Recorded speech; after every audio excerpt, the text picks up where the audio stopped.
In today's interview, we're going to be talking to Trish Dyer-Wolf in her wonderful store called Scandy Skin. It's got these fabulous products that we'll show you in a minute.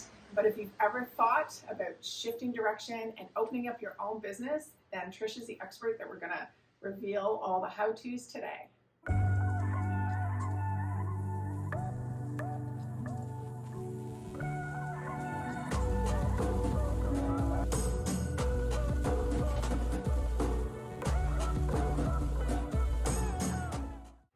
So Trish, welcome to my show. Thank you. Thanks for having me. Yeah, it's so great to be here in your store. Oh yeah, thanks for coming today. It's very blizzardy out there. I appreciate you guys coming. Well, it feels warm and homey in here, that's for sure. Oh good, that's what we're going for. Yeah, I know, it's beautiful.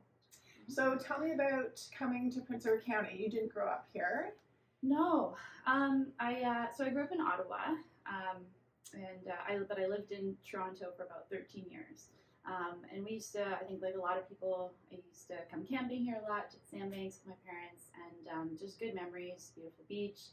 Then, I don't know how many years ago, a while ago, we came back just to kind of come visit, just kind of fell in love with the place and was definitely ready to leave Toronto. It was like a relationship that just needs to end and starting to get resentful. So I craved quiet and community, nature, and I was really kind of anxious in the city, especially after 2015. So that's one of the reasons we looked at moving out here was just wanted a different lifestyle and a little bit healthier, slower lifestyle. Mm-hmm. Yeah, it definitely is that. Yeah. When we moved here, right? That's good. Yeah. When we moved here, people kept saying we were moving back to the 70s, which I did find at the time with the music, even though the radio station was like, oh, they were right. Yeah. But yeah, that sense of community, right? Where you know people when you go into the grocery store or walking down the street and people wave when they drive by you. Oh, and we have the best neighbors and it's just, I love it. And I love wintertime especially because it's really quiet and it's kind of a nice break from the summer, which is really busy and which is great for tourism and business, but it's also nice to have that bit of quiet to kind of slow down, spend time with your family and neighbors and just rethink things and refresh. Yeah, a little bit of rejuvenation time, which is great. Yeah, definitely. So how did the vision for Scandy Skin arrive? So it kind of came about randomly. I used to work when I lived in Toronto, I used to work for a cosmetics company called Benefit Cosmetics. And they're a big brand based out of San Francisco. And they were a great company to work for. I loved it, loved everyone I worked with, but I was really more interested instead of makeup in skincare. And, I don't know, I used to love doing makeup and but there was just something about skincare that I just found fascinating. I love the ritual of it, taking care of your skin, a little bit of self-care and pampering. But it was Nordic skincare that I got really just fascinated by, and reading different kind of European blogs and following people and hearing about these brands, and then thinking, I want to try that because just the ingredients they were using, and I found it so hard to actually purchase a lot of the things I wanted to try because a lot of the brands, the websites were in Danish or Norwegian, or they just didn't even ship to Canada. Or if they did ship, it was very expensive. So my whole thing was, and after trying several brands over a few years, I just thought, gosh, I love the skincare. It's so good, especially great for winter skin because we share similar climates. And Scandinavians are very known for their kind of effortless, kind of glowy, pared down skincare. Instead of 12 steps, it's like a few good products, kind of quality over quantity. So the idea was just, there's any way I can bring those products over to Canada and sell them to Canadians, I think people would really like them because they're, focused, more nature focused, beautiful natural scents that, from nature. And so that's kind of where it came from. But also I love the whole kind of concept of hygge, which is kind of a weird, not a lot of people I guess know how to pronounce it because people come in and we chat about it a lot, but it's Hygge. But it's a Danish concept kind of coziness and just kind of slow living, enjoying the moment, wool blankets, having a tea, having good conversation, having wine, good lighting. Lighting is big in Nordic design. So kind of trying to bring that in as well. So Sorry, that's a bit of a long answer, but that's, I guess, where it started, was bringing Scandinavian skincare to Canada, and also bringing in the concept of hookah and slow living in people's lives. I've definitely read about that. I did not pronounce it correctly though when That's I was okay. reading it in my mind. Oh, I did Definitely, for so it's years, good so. to know. Yeah. And you've traveled there to get some ingredients and do research, right? Yeah. The last trip, I haven't been everywhere because they're massive countries and certain areas are really hard to get to. But I'm looking forward to getting back over there at some point. I don't know when, but the last time we were there was just over a year ago. We were in Copenhagen and Iceland. And while we were in Copenhagen, we found a few different brands that we loved, and we were able to bring them over. So the little soaps behind you, they're Bada soaps. Annabette is a lovely lady. She makes cold processed soaps using rapeseed oil, and her process is so eco-friendly. She's a lovely person to deal with, but I just fell in love with her soaps because they almost melt into your skin. They're super moisturizing, all natural scents, very subtle, not too intense.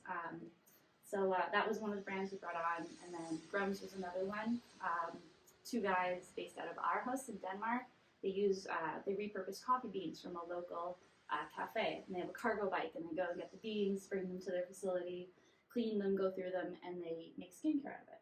Oh, that's brilliant. Yeah, so I like the idea of having kind of bringing on smaller indie Nordic brands that are more eco-friendly, use natural ingredients, and are just good for your skin. So it was fun, and Copenhagen is so beautiful. And Iceland, I just have a love for Iceland. We have a few Icelandic brands. We have Icelandic wool winter accessories, but Iceland to me is just so magical, and the nature there, the energy, you just feel it. You just feel there's such a kind of, I don't know, presence, and So I love the idea of being able to bring over Icelandic brands and support them, because they're a very small country, and tourism, they do really well with tourism, but there's a lot of brands that I think would like to expand and get out there. So it's nice to be able to share that with people.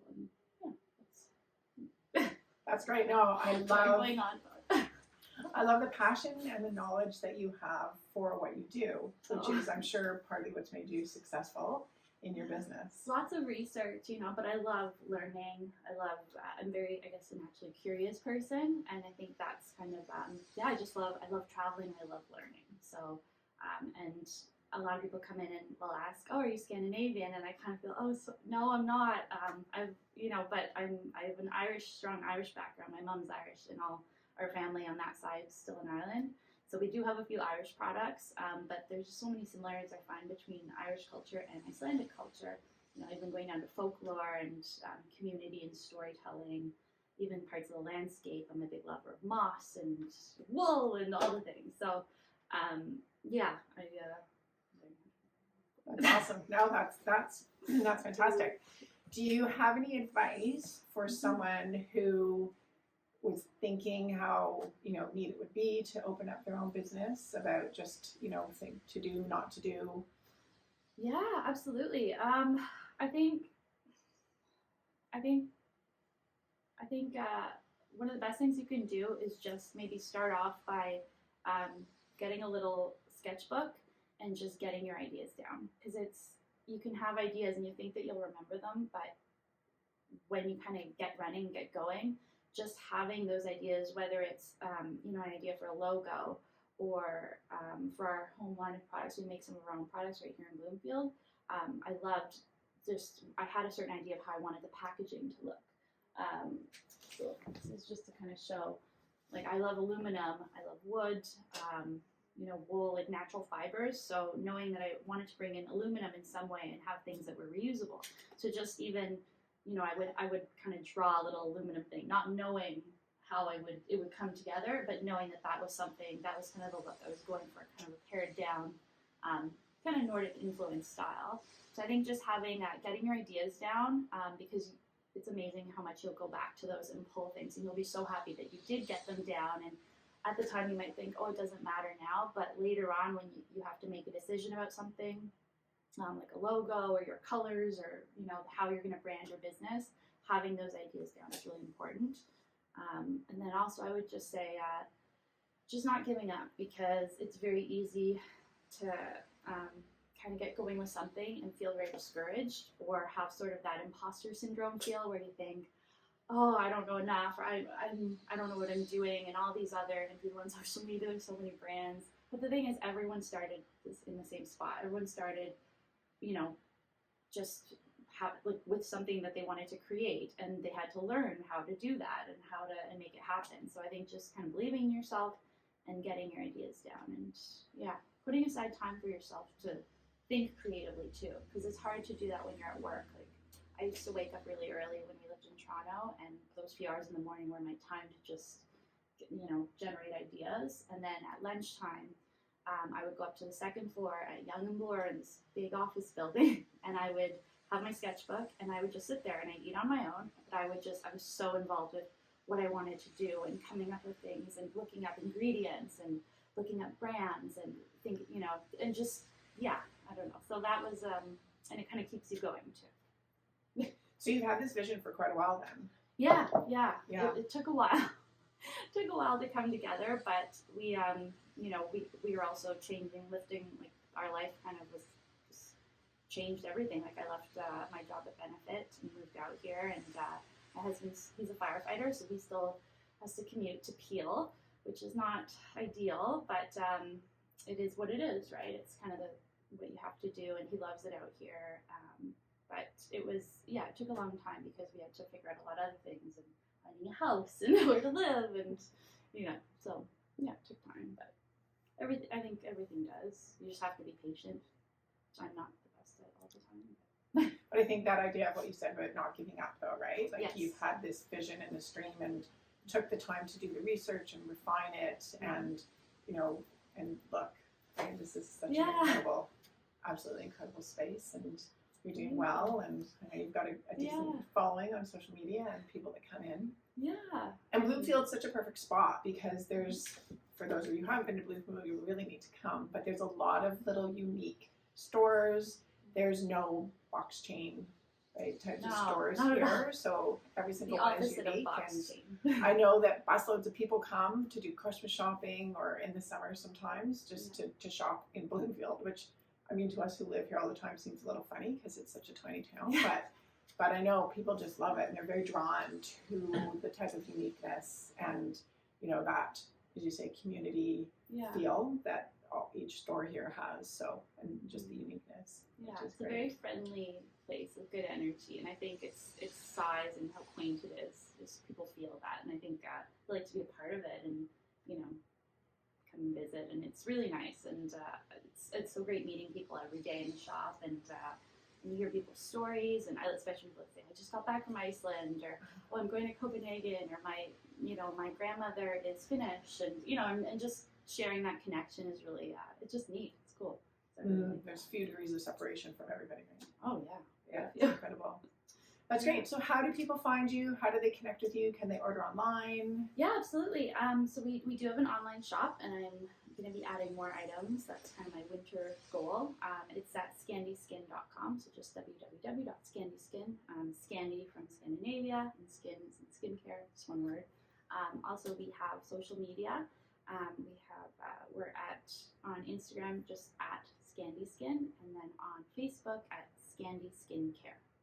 So if you're interested, and if you ever just want to, reach out to me or have a question about anything, my email is trish@scandyskin, and I live here in the village. It's my shop's here in the village, so I'm always around and available to just even chat, or if you have any questions at all.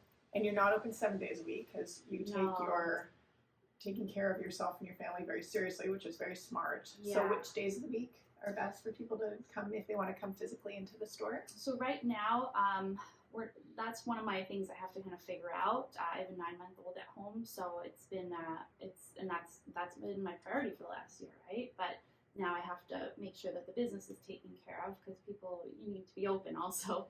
But right now we're just open on weekends for kind of the winter months. But then as we go into, I have to kind of figure out February and March. But as we go into the